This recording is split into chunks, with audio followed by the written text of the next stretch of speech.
Oh, good morning, Ray Bone Crusher. Man, I like that YouTube name. Man, I hope my mascara ain't messed up. That's a little inside joke. You guys are simpletons, I tell you. Anyway, Ray, um, been watching your videos, and you showed up in my recommends, uh, and it's probably because I'm subscribed to What the Hales, and had watched Otter Creek videos. Okay. But anyway, I started watching your videos, and I just thought I would respond because your opinion sounds exactly like mine. It's like you're reading my opinion out loud. I mean, I feel the exact same way about that hot mess. Now, I felt a bit invested in that, and I'll tell you why. I I live in the same area where he's from, and he before his channel was WTH. It was about camping. It was uh, outdoor adventures with Jeremy and Vicky, or Jeremy and Sherry. I can't remember that girl's name, but he was dating another girl. She was a fairly attractive girl. She had a young child, but she was sort of a toxic hot mess. She seemed to be mad about something all the time. And his channel was about camping and outdoor stuff and crap like that, right? He had this big fifth wheel camper, and we had just adopted a young man that was 12 at the time, and all he wanted to do was go camping and fishing. And so we were going to take him camping and fishing, and I was looking for videos about campsites in the area, uh, and ran across his video, and thought, oh man, that guy lives by here. Yeah, let's check it out. And I was watching his videos, uh, and then him and that girl split up, and he started doing the storage auction videos solo. Excuse me. And ironically enough, my wife and I do storage auctions, estate sales, and flea markets. We've got flea market booths in the area, and that's been a hobby for a long, long time. I buy and sell high end audio, video, and IT equipment. Buy it and sell it and trade it on eBay and in, you know, secondhand shops and that sort of thing. And I even fix some of it. A lot, I make repairs on some of it, restore some of it. So anyway, we started seeing him at some of the estate sales and storage auctions in the area. And back then, he had a pretty ragged old pickup truck and a homemade trailer, and he was doing it solo. And then of course George came along. He started dating her. She was very appealing, and his videos started getting a little traction. Those videos were starting to get a little bit popular. The storage unit, treasure hunting, dumpster diving type videos, van life, all those videos just right around just before COVID were kind of getting popular. And then when COVID hit, they just blew up. Those channels did. But not to get too far off in the weeds with that, I really liked the guy. He seemed humble, seemed to know what he was doing, and my wife and I actually had our own YouTube channel doing storage units at the time that actually did pretty well for no more effort than what we put in. And so we even went to a couple of the auctions he had at his warehouse. And I bought some stuff from him that he had gotten out of storage units. And had a lot of respect for the guy. Thought he was pretty smart.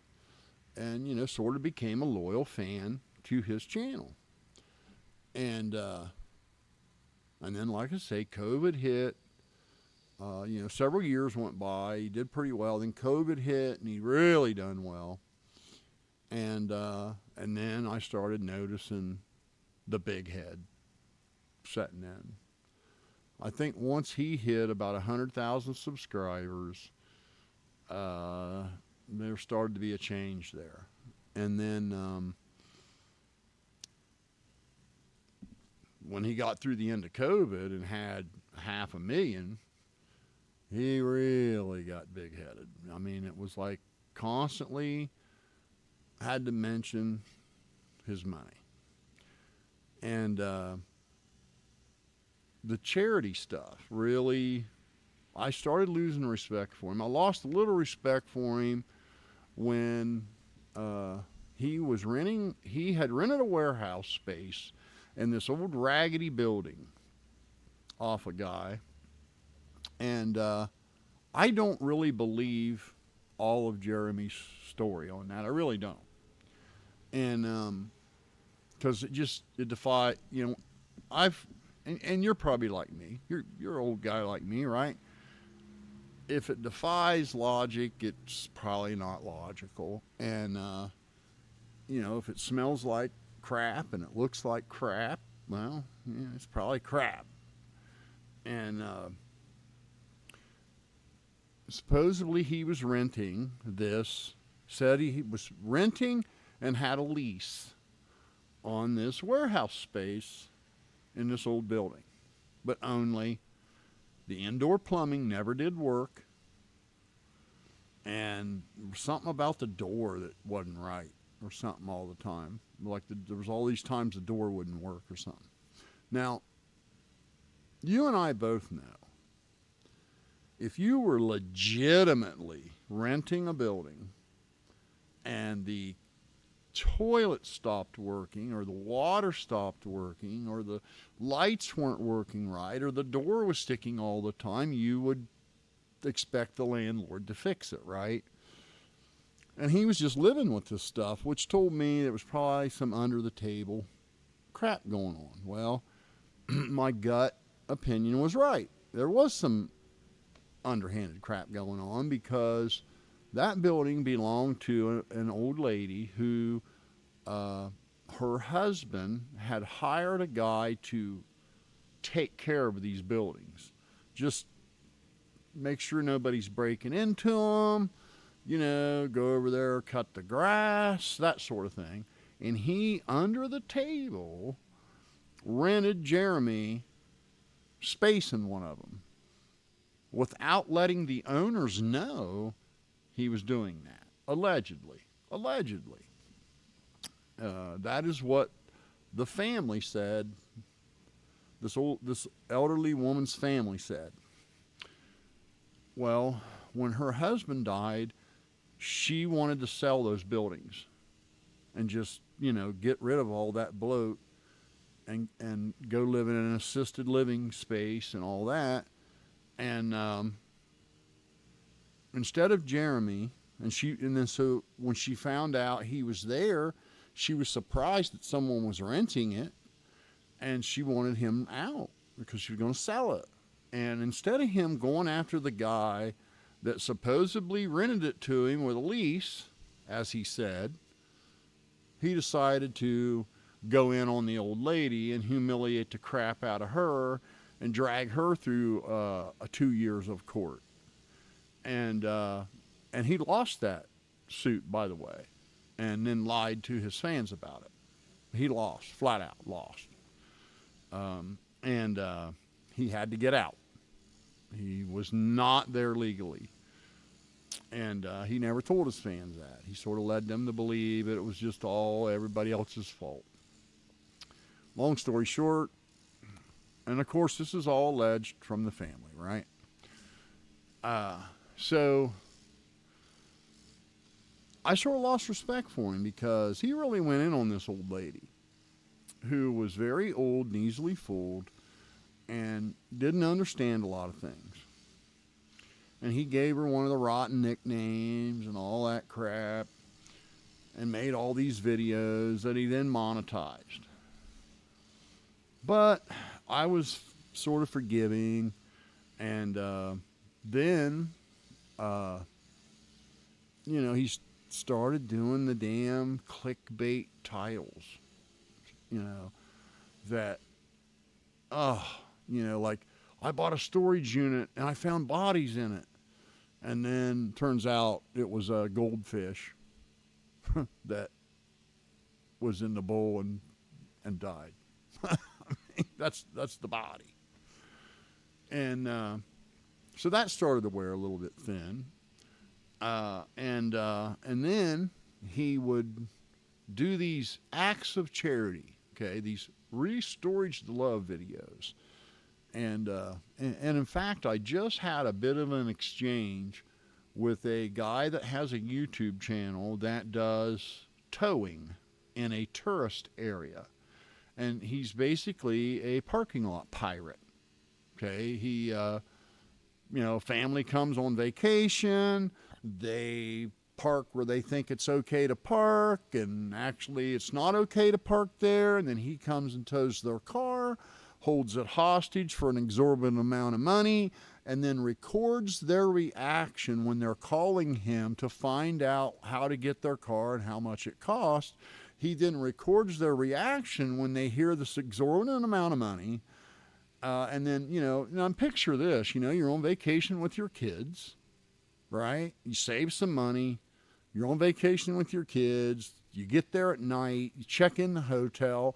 You get up in the morning to go out and do the day's activities, and your car's gone. And then you call around. You don't know anybody. It's a strange area. You parked at night on parking spots that the paint's all wore off of. And so you call around, you try to find your car, you find out where it's at, you call the place, and you hear how much it's going to cost to get it back, and then how are you supposed to get there? How are you and your 5 kids supposed to get to where the car was towed? And then he's real aloof about telling them how to get there, and he records it, and it's monetized, right? And then he'll turn around, and he's got fans that donate him money for whatever reason. I don't know, but they do. And he'll then take $20 and give it to a guy in need and record himself doing that, okay, calls it charity. He did some charity. Well, actually what he did was make some money and make a cool clickbait thumbnail, right? And not knocking it. Hey, it's a gig, man. Do it, but don't tell me, don't compare yourself to Jesus Christ, okay? You're making money doing that. And if you couldn't record it, you probably wouldn't do it. And that is what I will say about WTH, period. If he couldn't record these so-called charitable acts he does, they wouldn't happen. And it's a little tough to consider something charity when you make money doing it. So if I come and help you do something and I make money helping you do it, did I do a charitable act for you or not? I mean, so I don't know what you call it, but it's not charity. And when he started doing those and kind of acting big-headed about it, I really started losing respect. But for whatever reason, I would keep watching from time to time. And I watched him go in on people that worked on stuff for him and I felt he was in the wrong. And watched him. I mean, he had a Dodge 4-wheel drive truck and the transmission went out. And that's exactly what they're known for, right? They are known for that. Transmissions go out. Everybody knows. A simple Google search would tell you that. And he acted like it was the end of the world and it was the used car people's fault, like they had a crystal ball and they would know 6 months down the road transmission gonna go bad. In this car they took on trade. It's one of the biggest black eyes, used car dealers get is someone buys a car off of them and they act like that used car dealer ought to know what's going to happen to that car 3 months from now.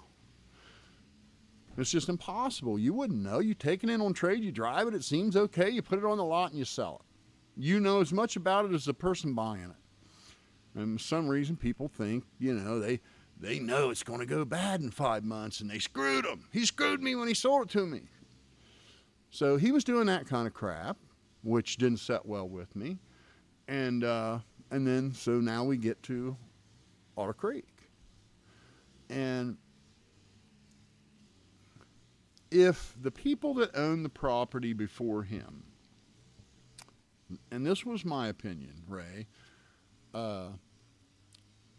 if the people that owned the property before he bought it allowed people to drive through it and park junk on it, it's really not fair to buy it and then just go in on these people like they've done some horrible thing to you. Because the person that owned it before let them do it. So, have a little patience. And so he kind of blew that out of proportion. Now, I've got no sympathy for a town clerk that was double billing him for water because she didn't like him. That was wrong. That shouldn't have happened. And, I take real issue with that. I take real issue with them charging him, $2,000 for a $400 meter, and then acting like because your water's flowing through a bigger line, it's somehow worth more now. So I don't have any sympathy for those people. But at the end of the day, that is the worst that happened, right? She double billed him. And I think how do you say it? The reaction, or maybe I guess the punishment, the revenge punishment didn't match the crime with her.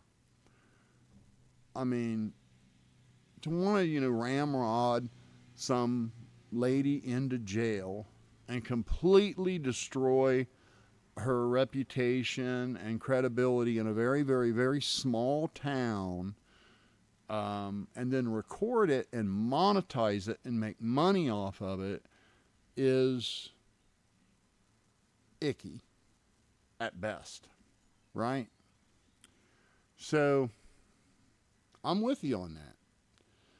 And then to be thin-skinned, be able to dish it out like there's no tomorrow. But the tiniest bit of constructive criticism gets you a cease and desist.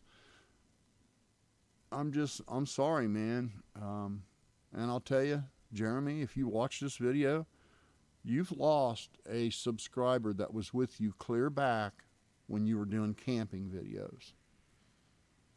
You've gotten big-headed. You brag about your money way too much. And you overdo it with the drama for a good thumbnail and some clickbait when it comes to the real lives of people. I have no sympathy for Liarnet. None. That woman's a lunatic. But I think, you can't run up and swat a hornet's nest and then start crying that one of them stung you. I mean, I don't know. Who am I to tell you how to act? Just my opinion. It's only my opinion. I don't think you should ever record yourself doing charity. Not ever. Whether it be giving a homeless man $1 or giving somebody in need 20 grand, the minute you record it, it's about you and not them. And it's no longer charity. I don't know what you call it after that, but it's not charity. And it's been a tough pill for me to swallow, seeing a lot of the millennial generation do that, because I was always taught that that's in silence. And, I grew up in the church, and I saw working class people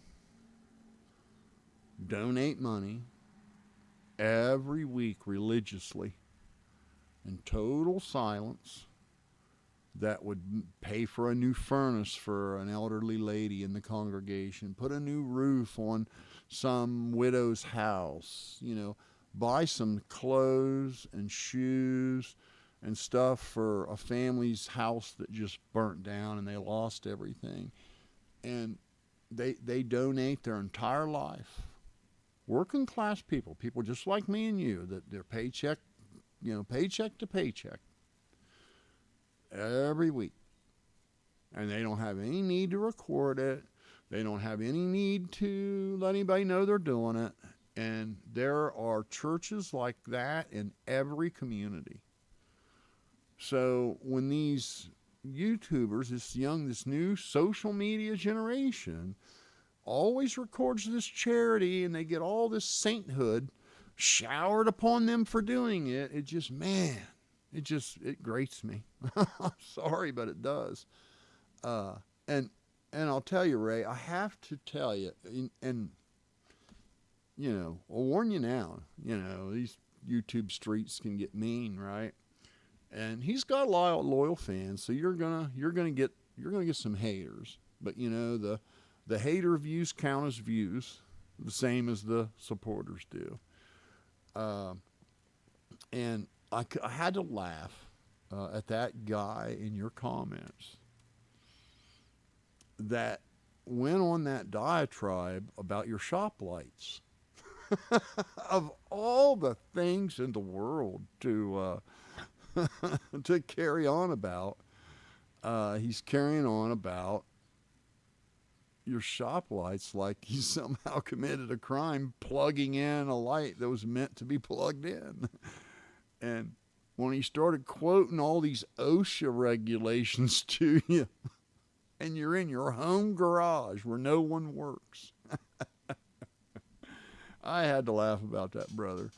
But Ray, I just wanted to let you know I'm watching, and I like what I'm hearing.